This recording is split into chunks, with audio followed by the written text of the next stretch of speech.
Just under 40,000 years from now, in the 41st millennium, we might see another game as faithful to its source material as Warhammer 40k Space Marine 2.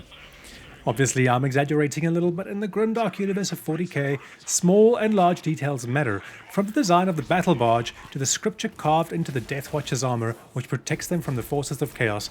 Every element is meticulously crafted.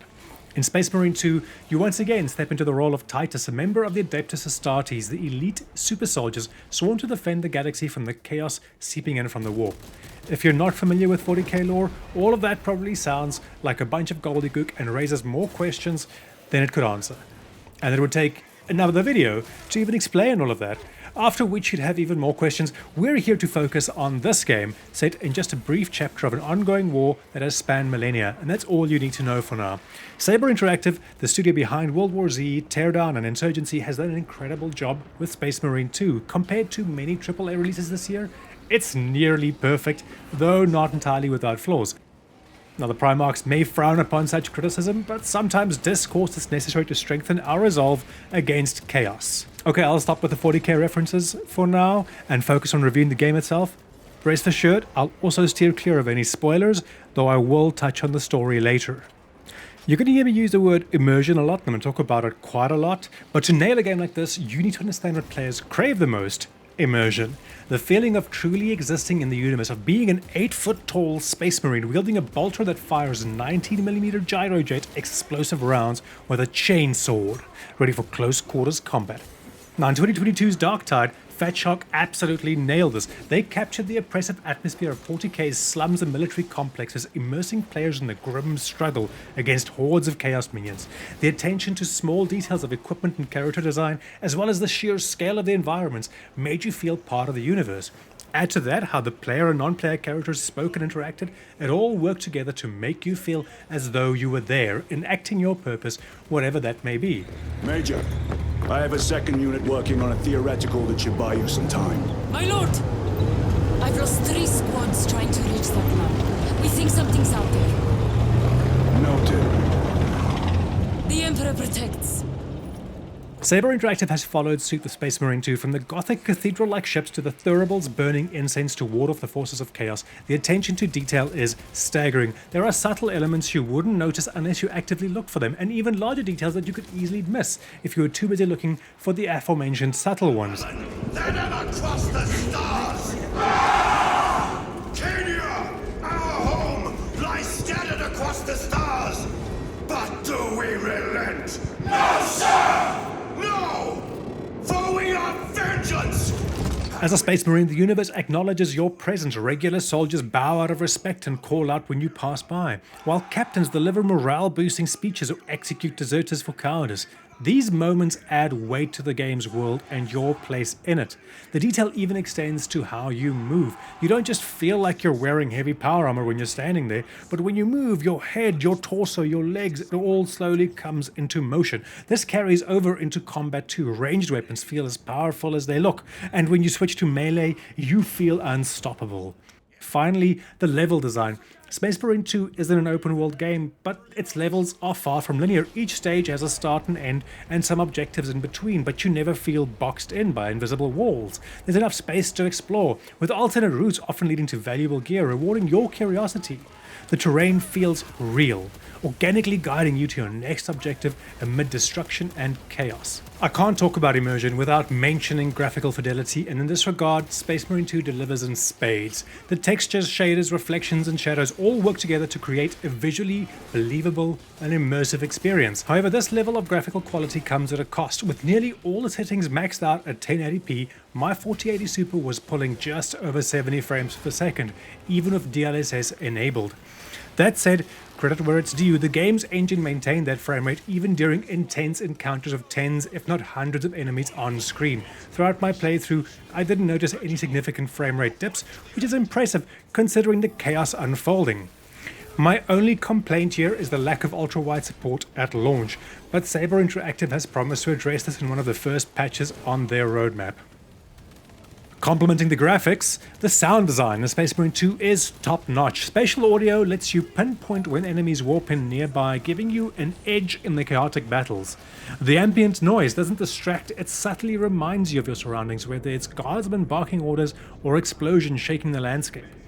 The orchestral soundtrack fits perfectly with both the gothic 40k aesthetic and the epic scale of the ongoing battles.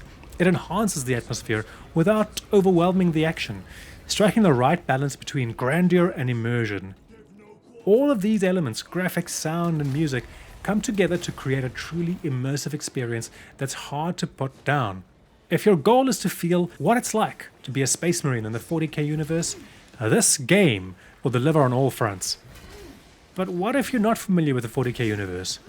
Well, we might hit a bit of a snag there, but we'll talk more about that later.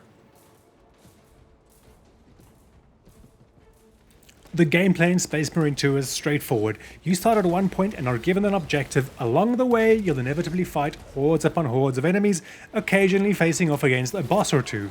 While objectives may shift as the excellent story unfolds, the game rarely feels repetitive or boring, despite the sheer amount of combat. And combat is done really well, fluidly transitioning between ranged and melee attacks, requiring you to parry or dodge as needed to keep the flow going. A perfect dodge or parry opens up enemies to a quick shot from your sidearm, keeping the combat dynamic and constantly moving.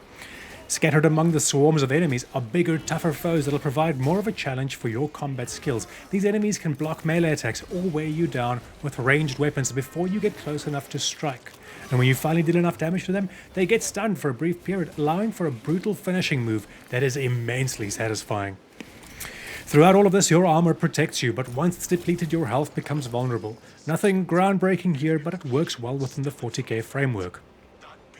Before each mission, you have access to an armory where you can choose from the weapons you have unlocked thus far. No weapon is inherently better than another, they vary based on situational effectiveness and personal preference.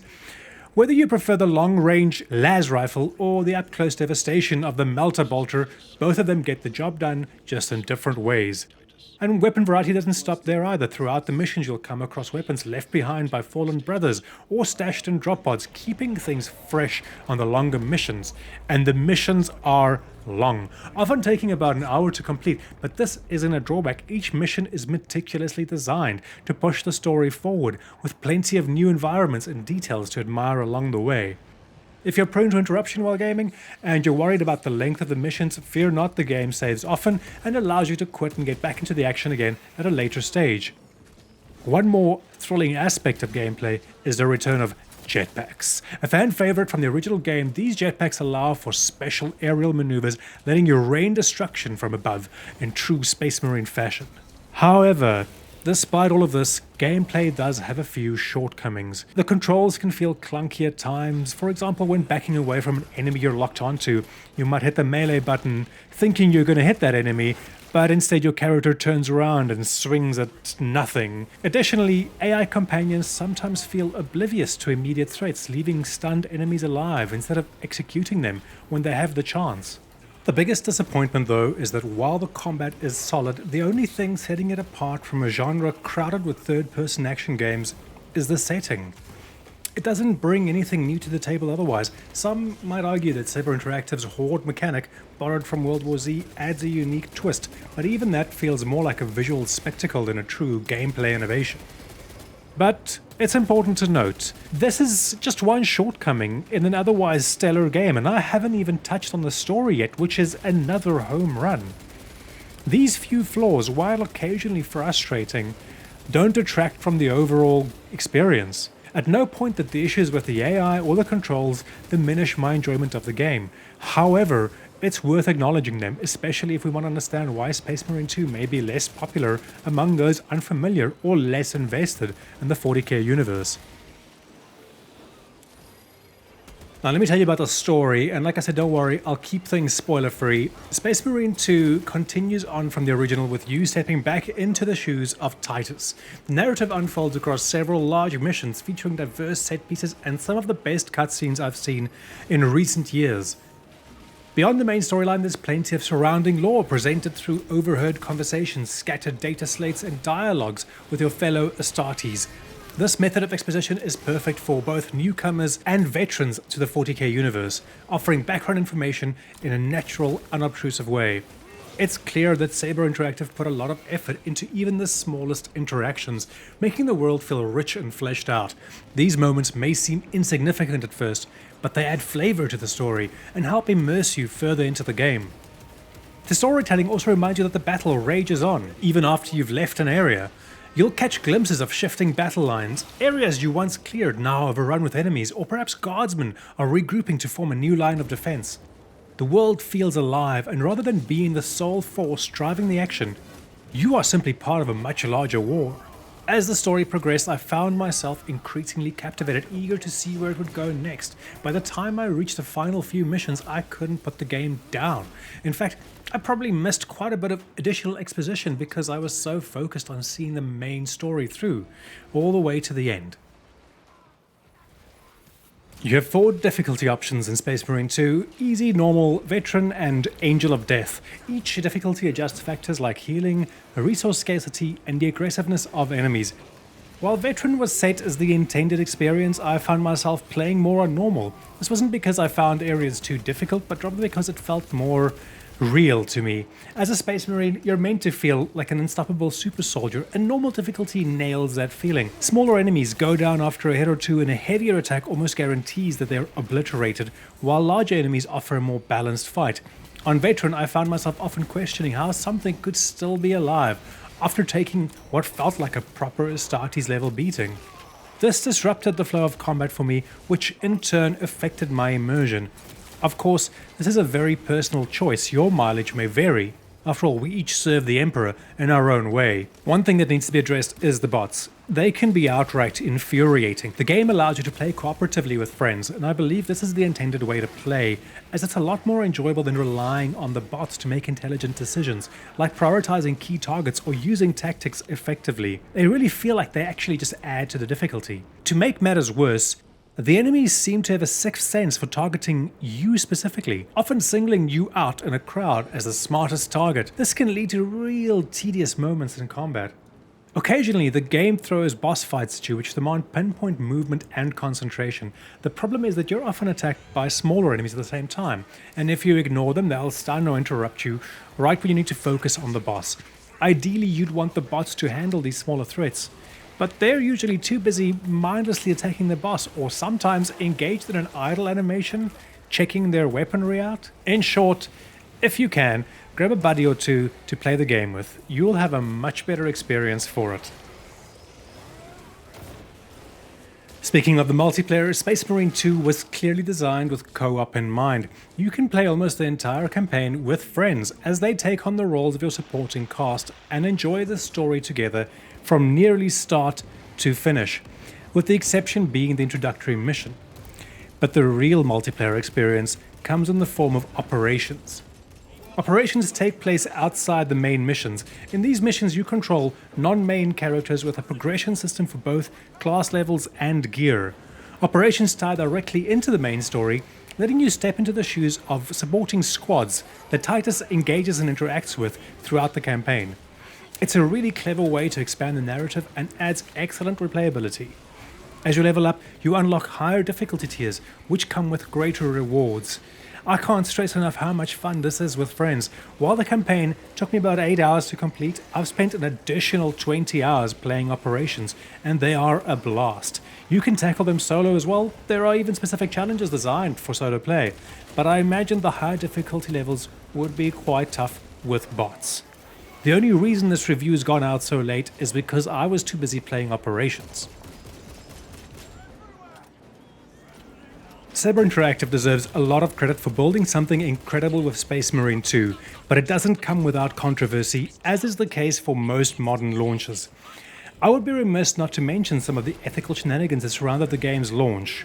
I'm talking about the fact that pre-orders of the Gold and Ultra Edition were given 4 days of early access. Now, I'm generally against pre-orders, especially in the digital age where there's no fear of your local gaming shop running out of copies on launch day, but this is a new low, treating your most devoted fans who are willing to shell out money for your game before it's even available like second-class customers. It's hard to say who is responsible, but I'm guessing it's the publisher, Focus Interactive. And especially in a story-driven game like Space Marine 2, it's something we as consumers shouldn't stand for. And let's not pretend the timing was coincidental, with early access starting on a Thursday just before the weekend and the full release only coming on Monday. It's a clear attempt to capitalize on that weekend window, and it's a practice I hope we see the end of soon. We've already seen the same tactic with World of Warcraft's latest expansion, The War Within, and even more games now are doing the same thing. What about anyone purchasing those special editions post-launch? They're paying the same amount, but getting less. On the bright side, there's no in-game cash shop or microtransactions to speak of, which is a refreshing change. That said, there is a season pass, but it's purely for cosmetic DLC, and it's optional, and it doesn't affect gameplay. Saber Interactive has released a roadmap of what's planned for the next few seasons, which includes quite a bit of free content, like newer operations. For the in-game settings, there's a variety of settings. You can set helmet visibility to on or off, change your languages, and enable or disable crossplay. I don't understand why you'd want to link to an Epic Games account, but the option is there. For video settings, you've got quite a few settings to tailor it to your own system specifications. I left it pretty much on default apart from the resolution. I wouldn't mind playing it ultra-wide. Ultra-wide at the moment simply introduces two black bars left and right of your screen, but this should be fixed in an upcoming patch, as I mentioned before. It defaulted to DLSS on quality. You can lower this if you want to get a higher frame rate, I'm sure. My frame rate's set around 70, as I've said before, on quality settings. And that was totally okay. I have no problems playing the game like that. In the controls menu, you can fully rebind your key bindings however you see fit. Unfortunately, there is no option to disable the requests to hold down a button to do very simple tasks, but it's something you can live with. In the camera menu, you can set your look sensitivity as well as your aiming sensitivity. A nice addition is you can set your X and Y axes independently. You can enable or disable aim assist. If you're playing on a controller, this might be to your liking. If you're playing keyboard and mouse and you're worried about playing PvP against players with aim assist, you could disable crossplay, but unfortunately, controller players on PC would still have access to aim assist. You can also disable camera shake if that is to your liking. In the audio menu, we can tailor any of the volumes we want in the game, from master to music. I actually lowered the music volume simply because it was overpowering dialogue. You can also change your speaker configuration in case you don't trust the game's auto mode. I think auto mode simply feeds off of what Windows is set to. And your dynamic range can also be adjusted between large or small depending on your headphones or the speaker setup you've got. You're welcome to disable voice chat if you are so inclined, and change whether it's push to talk or speech detection. In the interface menu, you can tailor your HUD to however you see fit. I left this at default, and at no point in time did the HUD feel like it was intrusive in the way or not there when I needed it. Last but not least, accessibility. You can change certain controls like the social wheel activation, scoreboard activation, and automatic attention focus. These I just left on default, don't really use them. More importantly, we can change our audio output to mono if we wanted to, or change to colorblind modes. We have protanopia, deuteranopia, and tritanopia settings if you are a person that suffers from that. Before wrapping up, I should mention that the game starts quickly with little to no egregious loading or unskippable title screens. You just click through a couple of them, and then there's one press any screen, and the game signs you in. It doesn't take long to get into the action. There's also an option to link to a pros account, but that's not required. It's just there so that you can receive Twitch drops if you wanted to. We need to reach him, fast. There was an armoring chamber below. Jump packs. Sir. Here we are, more than 10 years after the release of the original Space Marine, a game that was beloved by Warhammer 40k fans everywhere. Before that, we assumed the universe could only be properly experienced in board game or strategic formats. Seeing the world brought to life by Relic back then was a revelation, and now Saber Interactive has gone above and beyond in crafting a worthy successor. While I find it hard not to recommend Warhammer 40k Space Marine 2 to just about anyone, I understand why it may not resonate with everyone. The Grimdark universe isn't for everyone, and if you're not drawn to it, there are plenty of other action games you could play. But I will say this, none will offer quite the same experience as Space Marine 2, and I highly recommend it. Thank you so much for watching. If you have played Space Marine 2, let me know in the comments down below what you thought about it. If you haven't played it, let me know if this review was helpful to you at all. And please like and subscribe for more similar content. Otherwise, please take care of yourselves and I'll see you all in the next video. Bye bye then.